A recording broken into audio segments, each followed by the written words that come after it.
1절에서 3절 말씀 함께 우리가 말씀 합독합니다.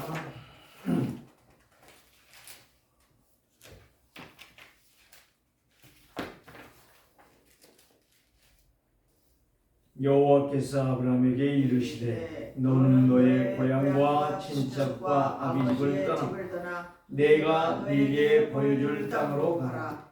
내가 너로 그 민족을 이루고 내게 복을 주어 내 이름을 창대하게 하리니 너는 복이 될지라. 너를 축복하는 자에게는 내가 복을 내리고 너를 저주하는 자에게는 내가 저주하리니 땅의 모든 족속이 너로 말미암아 복을 얻을 것이라 하신지라. 아멘. 오늘 우리는 정말 하나님께서 왜 나를 부르셨는가, 이거를 제대로 발견한다면 하나님께서 나에게 허락하실 복이 보이게 될 것이고, 이 복을 받은 자만이 이제 플랫폼이요, 이제 파수망대요, 이제 안테나로서 하나님의 말씀이 편집되어지고 설계되어지고 이제는 디자인되어져서 하나님의 영원한 응답을 받게 될 줄 믿습니다. 옆 사람과 한번 인사합시다. 하나님의 언약 가진 나는 시대적 축복을 받은 성도입니다. 하나님의 언약을 잡은 나는 시대적인 축복을 잡은 하나님의 성도입니다. 하나님의 축복을 받는데 어떤 축복을 받아요? 시대적인 축복을 받아요. 아브라함이 그걸 알았을까요? 몰랐을까요? 몰랐어요. 그러니까 불신앙을 하고, 그러니까 세상 것에 염려하고, 그러니까 자식 없는 것 한탄하고, 그러니까 늘 육신의 계산만 하고, 그래서 조카를 데리고 다녔어요. 동생 아들이 노시거든요. 그러니까 오늘 우리가 성도가 가장 행복해야 될 이유가 바로 무엇입니까? 언약을 제대로 잡아야 된다. 하나님의 말씀을 제대로 붙잡으면 뭐가 임하죠? 능력이 임해요. 능력이 임하면 그 말씀이 나에게 힘이 되어지는 거예요. 그래서 영원한 언약을 가진 자는 축복받은 사람. 그래서 이스라엘아 너는 행복한 자로다. 세계로 교회 사랑하는 성도들이여, 너희는 행복하다. 누구보다 행복하냐? 이 세상에 어떤 사람보다 행복한데 따라올 수 없는 행복을 가진 자다. 그래서 하나님 말씀은 축복이다. 왜 축복이냐? 말씀 자체가 복의 근원이 되기 때문에 그렇다. 오늘 하나님께서 아브라함을 부르십니다. 아브라함에게 뭘 주시려고? 복을 주시려고. 망하게 하려고 부른 게 아니에요. 복을 주려고 불렀어요. 세상에는 많은 종교가 있습니다. 세상에는 많은 생각을 가지고 이론과 사상을 가진 자들이 많이 있습니다. 그러나 그는 구원의 길은 아닙니다. 그래서 하나님의 축복을 가진 성도는 행복할 수밖에 없어요. 축복의 말씀을 가졌기 때문에. 그래서 언약 잡은 나는, 언약 가진 나는 시대적인 축복을 받은 성도입니다. 오늘 제목이 바로 뭐예요? 하나님의 언약은 시대적인 축복이다. 그거는 뭐예요? 당연성도 필연성도 되지만 절대성이라는 사실. 절대적이에요. 하나님의 약속하신 말씀은 시대를 넘어, 상황을 넘어, 한계를 넘어, 나라 국경을 넘어 모든 것을 초월하여 하나님의 축복의 증인이 된다 이 말이에요. 그래서 오늘도 우리는 세상에서 참된 행복을 찾지만 행복은 없습니다. 세상에서 부귀영화 누리면 구원받을 것처럼 생각하지만 구원이 아닙니다. 하나님의 말씀만 듣고 믿고 순종할 때에 성도는 감사와 기쁨과 만족과 행복의 시작입니다. 그래서 예수 그리스도의 행복이 시작이잖아요. 예수 그리스도가 아니고서는 우리는 행복을 얻을 수 없어요. 참 안식 누릴 수 없어요. 참 만족 누릴 수 없어요. 그래서 이스라엘이여 너희는 행복한 사람이로다. 여호와의 구원을 너같이 받은 자가 어디 있느냐? 여호와의 영광의 칼이로다. 너희는 영광의 칼이 바로 뭐예요? 하나님이 여러분과 함께한다는 사실. 그러니까 이 그리스도가 나의 모든 것의 중심이 되어진다면 우리는 만족하고 행복합니다. 아브라함이 그걸 몰랐어요. 이제 12장 하기 전에 11장을 해야 되는데 이제 다음에 11장을 하게 될 것입니다. 데라가 나와요. 데라가 누구의 아버지죠? 아브라함의 아버지요. 그런데 애 죽었을까요? 그 이유는 간단해요. 불렀는데 하란에서. 아브라함의 동생이 하란이거든요. 그런데 새 아들을 낳는데 하란이라는 그 지역에서 이제 머물다가 하나님의 말씀을 놓쳐버렸어요. 그리고 거기서 장사를 지내게 됩니다. 그게 11장이에요. 그러니까 오늘 저와 여러분들이 이제 이 아브라함의 그 족보가 어디서 시작되냐면 함의 셈의 우선이에요. 셈의 우선. 셈과 함과 야벳이잖아요. 누가 저주받았죠? 함이 저주받았잖아요. 셈족이 아브라함이에요. 하나님께서 이 언약의 반열에 있는 노아의 아들이 셈, 함, 야벳인데 셈을 축복했고 그 길을 축복했어요. 함이 아닌 이제 야벳을 축복했다는 사실이에요. 그리고 오늘 저와 여러분들이 셈과 함과 야벳을 이제 백인족이라고 말하죠. 셈은 황색인종이고 함은 검둥이인생, 아프리카의 족속이라고 조상이 함이라고 우리는 말하고 있는 것입니다. 그래서 새 인종이 나타났는데 거기에서 아브라함이 셈족이에요. 셈족을 하나님이 부르사 뭐하게 하셨어요? 언약의 바톤을 이어가게 했단 말이에요. 그래서 어디서 불렀어요? 갈대아우르 우상의 도시에서, 우상의 도성에서 불러내어 뭐하게 하셨다? 언약의 축복을 이루는 자리에 이끌게 하셨다는 말씀입니다. 그런데 아브라함이 이 언약을 놓쳐버리니까 어디로 가요? 쭉 가나안에 들어왔는데 애굽으로 내려가. 흉년이 기회가 되어지고 흉년이 축복이 돼야 되고 문제가 이기가 어려움이 축복이 되는 도전이 돼야 되는데 이거를 모르기 때문에 언약 놓쳐버리니까 어디로 가요? 애굽으로. 그래서 마누라를 팔아먹는 거예요. 사실 마누라 팔아먹은 거예요. 그러면 우리는 아니냐? 우리도 만약에 그런 상황이라면 팔아먹을 수 있어. 그러면 거기에서 승리하는 길이 바로 뭐냐? 언약이라는 거야. 언약 잡은 자는 실패할 수 없어요. 언약 잡은 자는 반드시 하나님의 계획을 이루게 돼 있어요. 그래서 지난주에 저지난주에 참복이 무엇인가? 심령이 가난한 자, 애통하는 자, 온유한 자, 의를 사모하는 자, 의를 위하여 핍박을 받는 자, 합평케 하는 자, 이런 것들을 쭉 말씀했잖아요. 역발상. 반대예요, 반대. 세상 사람들이 말하는 돈을 많이 벌어야 되고 잘 살아야 되고 고대경실 높은 집에 살아야 되고 좋은 차 타고 다녀야 되고 누가 보아도 인정해야 되고 그런 것인데 그건 다 세상적인 것이죠. 구원과 거리가 먼 것 아닙니다. 그거는 하나님의 계획이 아니라는 사실이에요. 그래서 유대인들을 바라보며 예수님은 제자들을 향하여 정말 말씀을 사모하는 자, 네 마음이 그리스도로 갈망하는 자, 정말 애통한 자, 회개하는 자, 하나님의 약속의 말씀을 붙잡기 위하여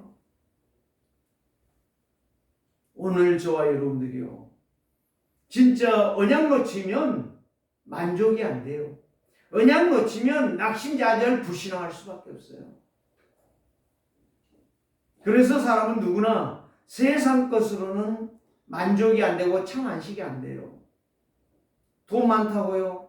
부자라고요? 좋은 집에 산다고요? 좋은 차 타고 다닌다고요? 아니죠. 그건 다 허세예요. 실질적으로 딱 까놓고 보면 언약 앞에서는 다 헛것이라. 솔로몬이 고백했잖아요. 자기가 얼마나 많은 것들을 누렸습니까? 부귀영화를 얼마나 누렸습니까? 그런데 마지막 전도서에 보면 헛되니 헛된다는 말을 네 번이나 강조해요. 그러면서 모든 것이 마지막에 또 뭐다? 헛되도다. 이게 인간이에요. 이게 세상이에요. 이게 하나님 없는 종교생활이에요. 이것이 바로 인생의 근본이 아니라는 말이에요. 하나님을 떠난 저주의 생활. 그래서 우리는 절대적으로 죄의 길을 벗어날 수 없고 절대적으로 욕심과 야망으로 세상을 승리할 수 없다. 그래서 성경은 오직 예수 그리스도로 성령의 충만함을 받을 때에 나의 절대적인 하나님의 계획을 이루게 되는 거예요. 그 불신앙을 떨쳐버리고 원망을 떨쳐버리고 시기와 이간질과 질투를 떨쳐버리고 이제 승리했던 렘넌트 7명이 언약 중심의 삶이었다. 이 이야기예요. 렘넌트 7명이 착하고 성실하고 똑똑하고 유능했다 그 이야기가 아니에요. 언약 잡아서 그들이 승리했다. 이번에 아버지 장례식을 마치고 이제 집에 가서 집 정리를 하는데 놀라운 것을 발견했어요. 아주 제가 그러니까 좀 아버지의 그런 기질이 나에게 있나 봐요. 아주 꼼꼼하고 아주 옛날 것을 다 이렇게 정리해가지고 차곡차곡 다 담아놨어. 그래 다 그분은 가셨어도 그분이 살고 그분이 했던 것들이 행적이 남아있는 거예요. 몇 가지가 있어요. 또 돈을 한 30만 원 돈을 이제 10,000원짜리하고 5,000원짜리하고 1,000원짜리를 손자나 며느리에게 주려고 세뱃돈으로 바꿔놨는데 그게 22년도 코로나 못 만났잖아요. 그거를 넣어놨는데 못 쓰고 그대로 있는 거예요. 돈이. 그거를 이제 큰 사이에게 목사에게 이제 감사함으로 장례 감사함으로 주었어요. 내가 가져온 욕심이잖아요. 그러니까 큰 사이한테 목사인 큰 사이한테 준 거예요. 감사함으로 내시오.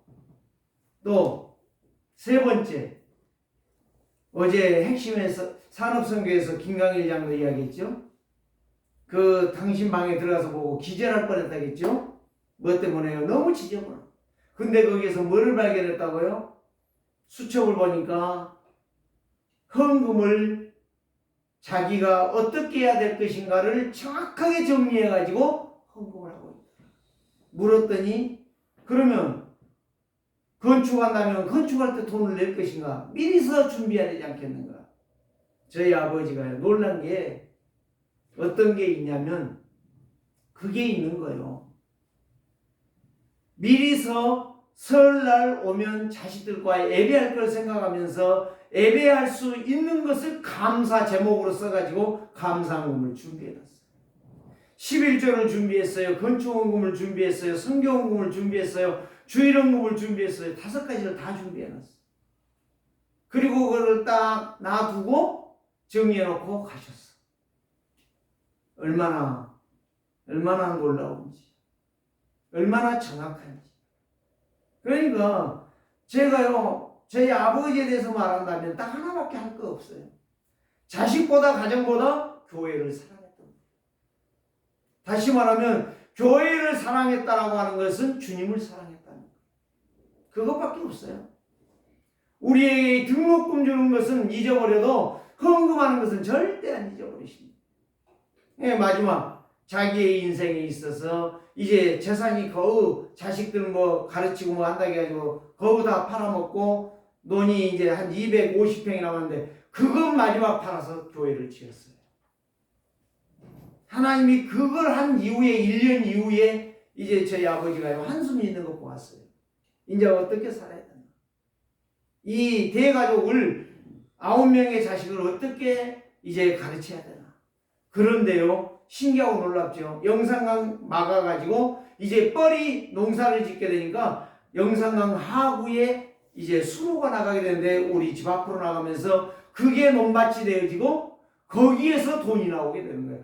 그래서 다시 회복하는 그런 역사가 일어났어요. 그래서 아버지가 늘 그 이야기를 하셨어요. 죽으려고 해도 하나님이 축복하면 죽을 수 없다. 망하려고 해도 하나님이 축복하면 망할 수 없다. 저는 그 이야기를 수없이 들었거든요.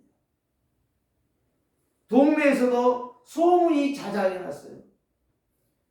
나윤수 장로님의 모를 내러 가면 논이 아니라 꼬막주로 간다. 돌이 나오니까 밭이잖아요.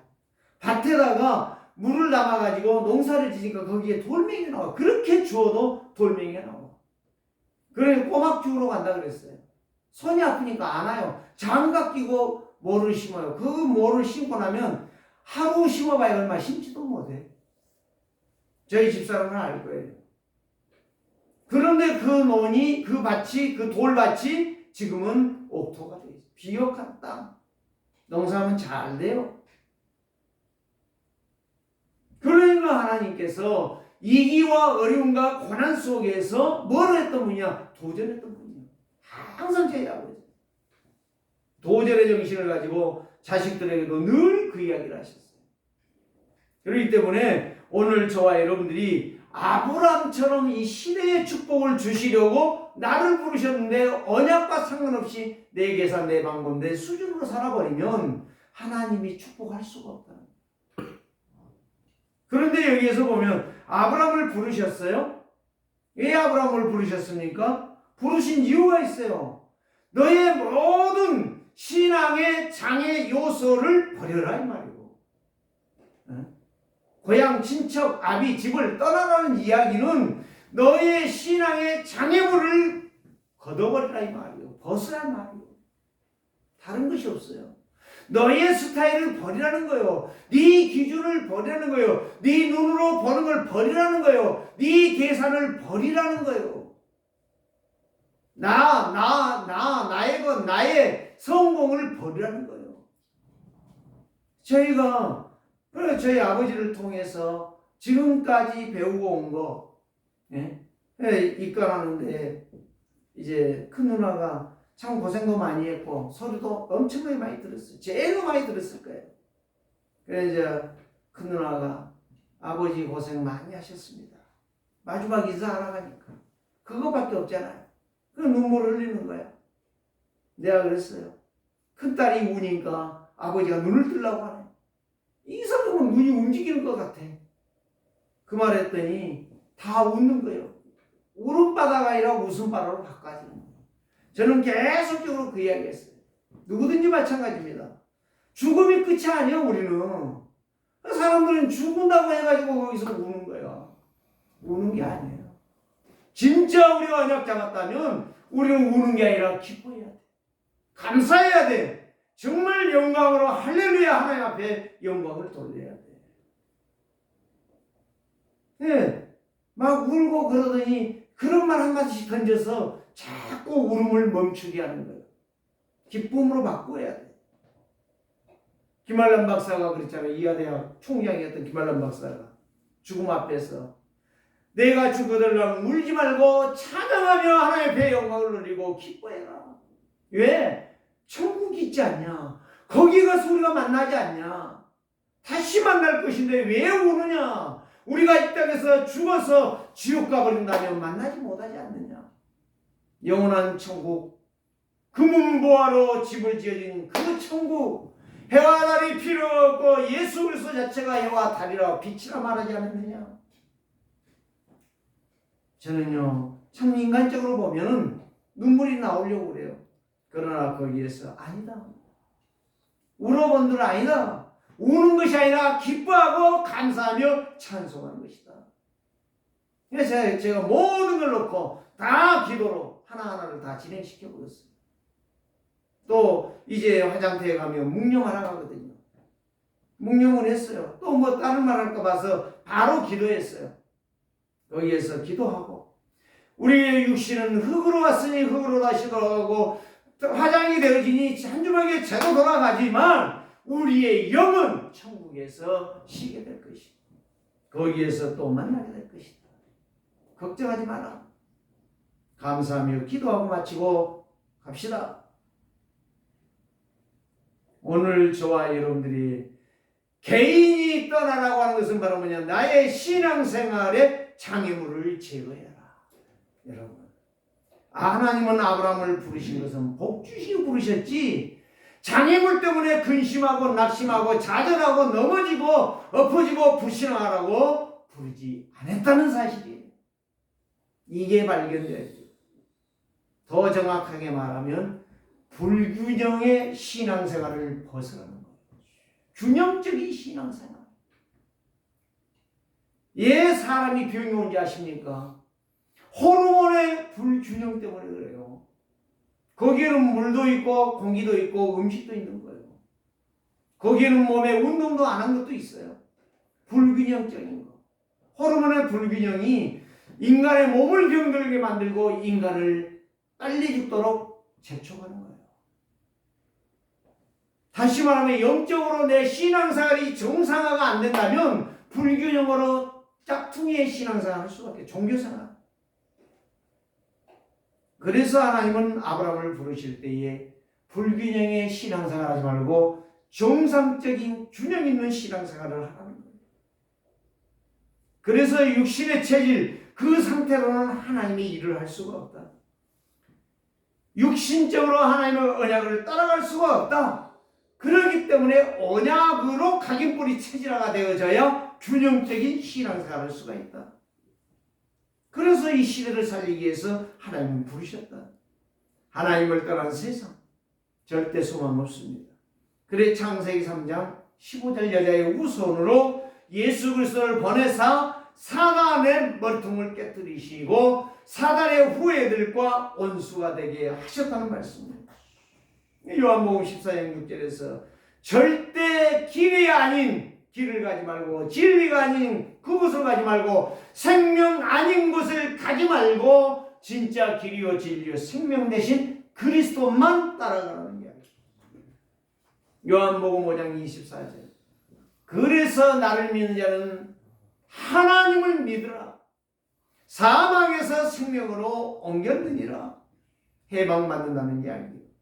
그 마태복음 28장 20절에 예수 그리스도는 영원토록 너희와 항상 함께 있으리라. 이 땅에만이 아니에요. 죽어서 저 영원한 천국에서 영원히 함께하는 분이 바로 예수 그리스도의 말이에요.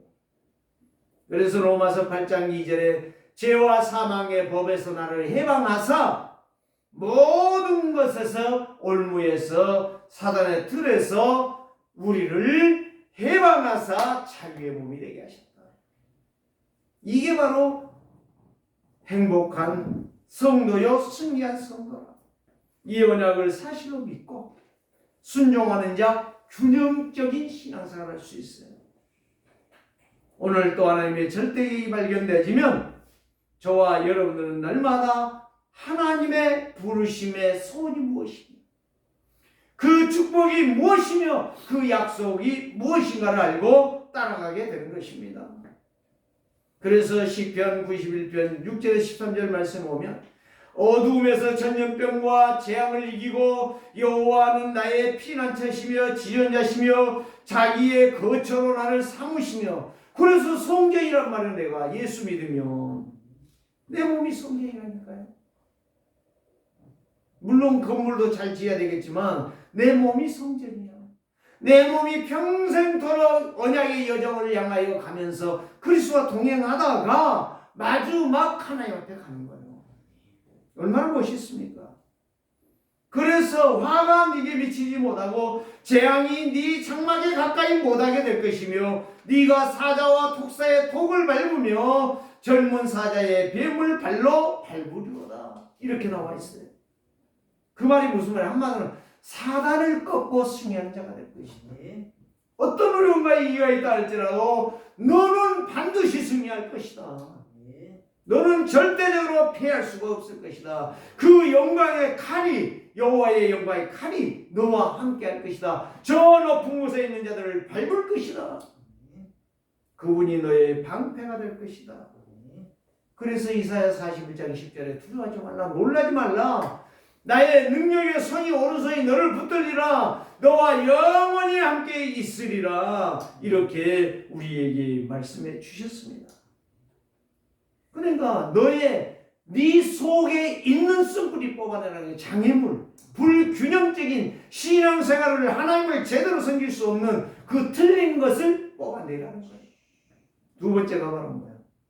예, 하나님은 아브라함을 축복하시는 거예요. 자, 이유가 하나밖에 없어요. 아브라함이 똑똑한 것도 아니에요. 물론 사람으로 봐서는 똑똑하다고 할 수도 있어요. 물론 사람으로 봐서는 모든 것을 뛰어나다고 할 수 있어요. 모든 것을. 그러나 하나님께서 보면 아무것도 아니야. 그게. 완전 무식이야. 그런데 하나님은 아브라함을 부르십니까? 제가 이야기했잖아요. 셈의 후손. 셈의 후손은 언약의 후손이에요. 언약의 후손이기 때문에 언약의 바톤을 이어야 되기 때문에 아브라함을 부르시고 아브라함에게 축복하시는 거예요. 더 정확하게 말하면 여러분들이 진짜 예수를 믿었다면 여러분들을 통해서 온 가정과 가문과 자녀들이 대대 후손이 복을 받을 것이다 이 말이요. 이 믿음이 나에게 있어야 된다 이 말이요. 왜 아브라함에게만 있냐 이 말이요. 오늘 성도들이 이 언약의 확신이 없는 거예요. 그러니까 딴짓거리 하는 거예요. 딴소리 하는 것이고 다른 말 하는 것이고 틀린 것 보는 거예요.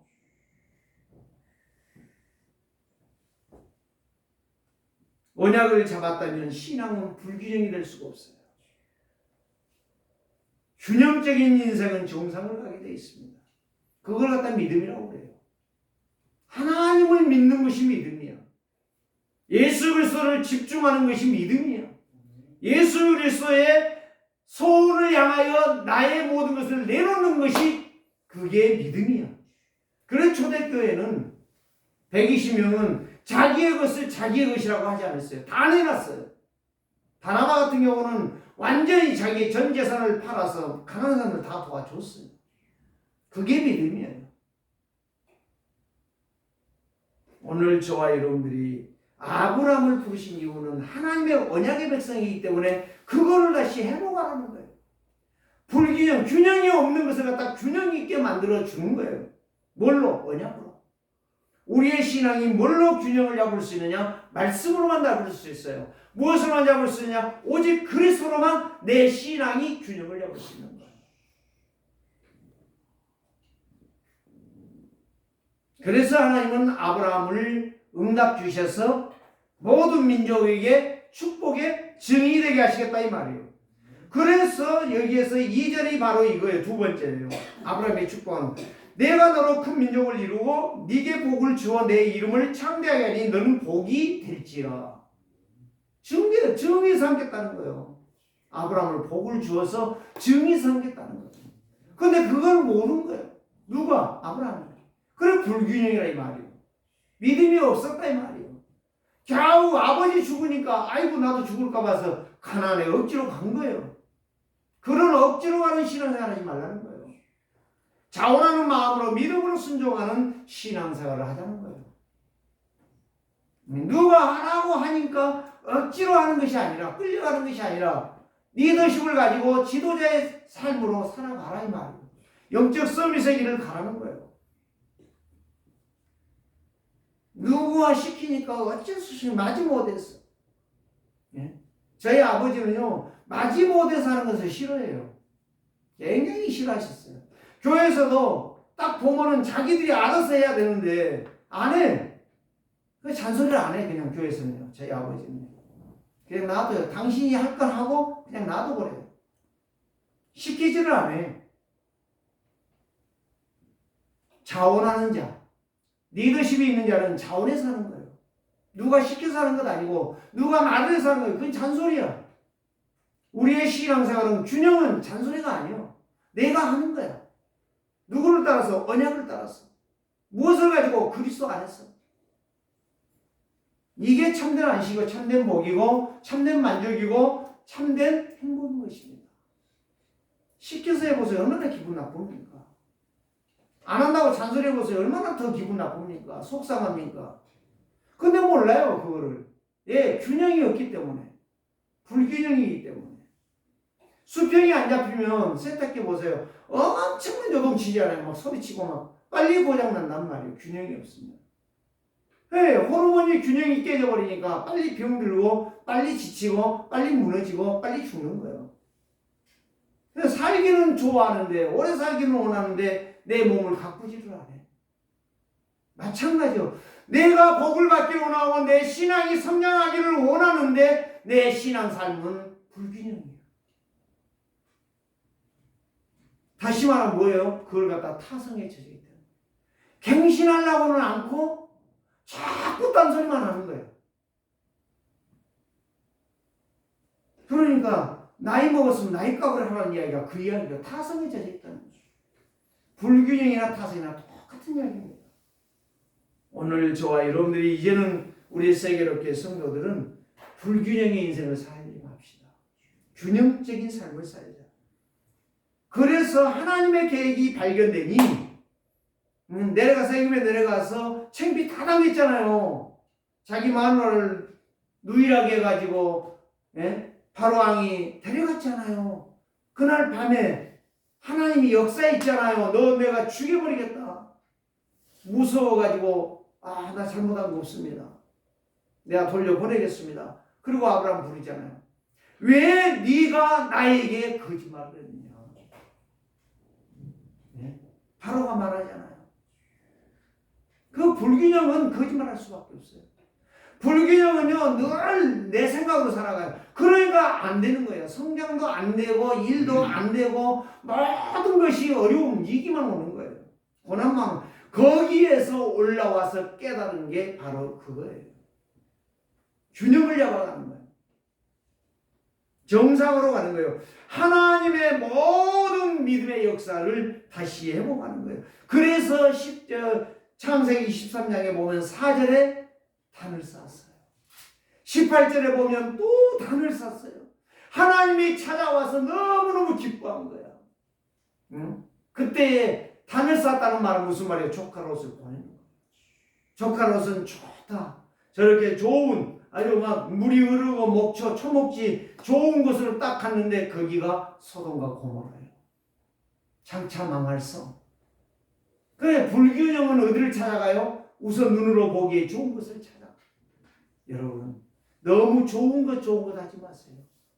좀 힘들어도 좀 불편해도 하나님의 약속이면 내가 살리라. 이게 신앙이야. 저희 아버지가 그렇게 살았다니까요. 자식이 싫어서 그러겠습니까? 가정이 싫어서 그러겠습니까? 왜 그렇게 교회만 쫓아다니며 그렇게 총회만 다니며 그렇게 노예만 다니며 그런 일만 했을까요? 그러니까 국민일보에서 만드는 한국교회 믿음의 지도자 상의 대열에 저희 아버지의 이름이 올라간 거예요. 오늘 저와 여러분들이 자랑할 것이 아니에요. 그것도 사실은 올라갔으면 올라간 것이지 뭐 그거 굳이 막 그거 했다라고 말하는 이유는 없잖아요. 저는 그렇습니다. 그래서 오늘 또 영원한 길, 생명의 길, 능력의 길을 놓쳐버리면 우리는 종교생활로 끝나는 거예요. 우리의 인생은 우상 숭배하는 것이나 똑같은 거예요. 나의 사상, 나의 이론, 나의 어떤 기준을 가지고 신앙생활하는 거예요. 그러니까 성장이 안 되는 것이고 그러니까 응답을 받을 수가 없는 거예요. 불신앙이라고요? 여러분들이 오해하지 마세요. 틀린 거예요. 그래서 히브리서 11장 6절은 믿음의 주요 온전케 하신 예수 그리스도를 바라보라고 히브리서 12장 2절에서는 말씀했고 히브리서 11장 6절에는 믿음이 없이는 하나님을 기쁘시게 못하니 하나님께 나아가니 반드시 그가 계신 것과 찾는 자들에게 찾는다는 말은 무슨 말이에요? 믿음이 있다는 말 아니에요. 그 길을 간다는 건 아니에요. 가는 자들에게 내가 상을 줄 것이다. 복을 줄 것이라는 약속을 말씀하셨어요. 그래서 히브리서 6장에 보세요. 13절 이하의 말씀 보면 아브라함이 그 약속의 말씀을 붙잡고 믿음으로 순종하여 최후의 상을 받았느니라. 오늘 우리는 이 믿음이라고 하는 것은요, 말씀을 내가 먹어야 돼요. 듣는 자가 아니요, 말씀을 먹는 자예요. 먹을 때에 그 말씀이 내 속에서 해방과 자유와 회복과 성장을 허락해 주신다. 우리 집에 그 나무가 하나가 있는데 그 나무를 지금 한 8년 동안 물만 줬어요. 아무것도 분갈도 안 해주고. 나무 잎이 이제 다 떨어져, 금년에. 한 반은 떨어졌어요. 그래가지고 내가 그걸 치우면서 이거 분갈을 해줘야 된다 그랬더니 집사람은요, 햇빛을 안 보니까, 식물의 3요소를 말하시더라고요. 역시 똑똑하지요. 똑똑해요. 내가 그거 모르는 게 아니야. 아니, 영양분이 있어야지. 영양분이 햇빛을 받지. 아니, 영양분을 안 주는데 햇빛 받아갖고 되겠습니까? 오늘 저와 여러분이 말씀을 먹지 않는데 듣고만 앉아있는데 어떻게 그게 정상적으로 성장이 되겠냐 말이에요. 불균형을 이룰 수밖에 없고 병들어 죽는 것이 당연한 것이지. 그래서 아브라함이 이제 18장 8절에서 18절 말씀 보면 아브라함의 신앙이 완전히 균형으로 나아갑니다. 오직 언약, 오직 그리스도, 오직 유일성인 제창자의 능력으로 예배를 합니다. 예배를 하기 때문에 그때부터 인생이 달라지는 거예요. 아브라함의 역사, 여러분들이 그냥 듣지 마시고 내 인생이 아브라함의 믿음의 역사를 이루어가는 그런 증표가 되어서 아브라함에게 축복이 여러분들의 복이 되기를 주의 이름으로 축원합니다. 그래서 그 아브라함의 축복받은 사람은 뭐를 해야 됩니까?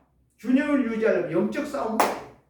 그래서 에베소 6장 10절 18절 말씀, 내가 그리스도의 군사로 영적 싸움을 할 수 있는 준비가 되어 있는 자는 하나님의 역사를 이루게 되어 있어요. 그래서 이게 참 믿음이고 균형 있는 인생이다.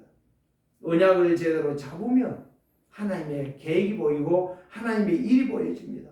세 번째는 무엇입니까? 하나님의 역사는 믿음을 따라 축복을 약속하셨어요.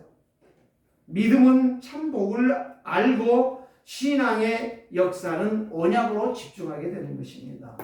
오직 그리스도와 함께 가면 평생을 만족하고 평생을 평안하고 평생을 힘을 얻고 평생을 승리하며 평생을 완전한 은혜 속에서 응답 축복 누리다가 참만식의 나라에 들어가는 것입니다.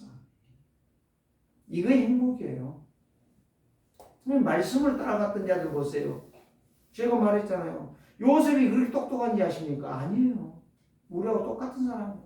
그 사람도 눈물이 있고 그 사람도 아픔이 있고 그 사람도 상처가 있는 거예요. 그런데 뭘로 바꿨다? 언약으로 균형을 바꿨다. 믿음의 신앙생활을.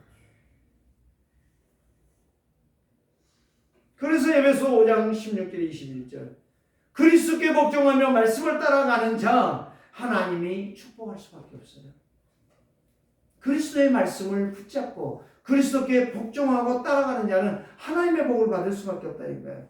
빌립보서 2장 5절에서 8절 말씀에도 너희 아래 이 마음을 품으라. 누구의 마음? 그리스도의 마음이니.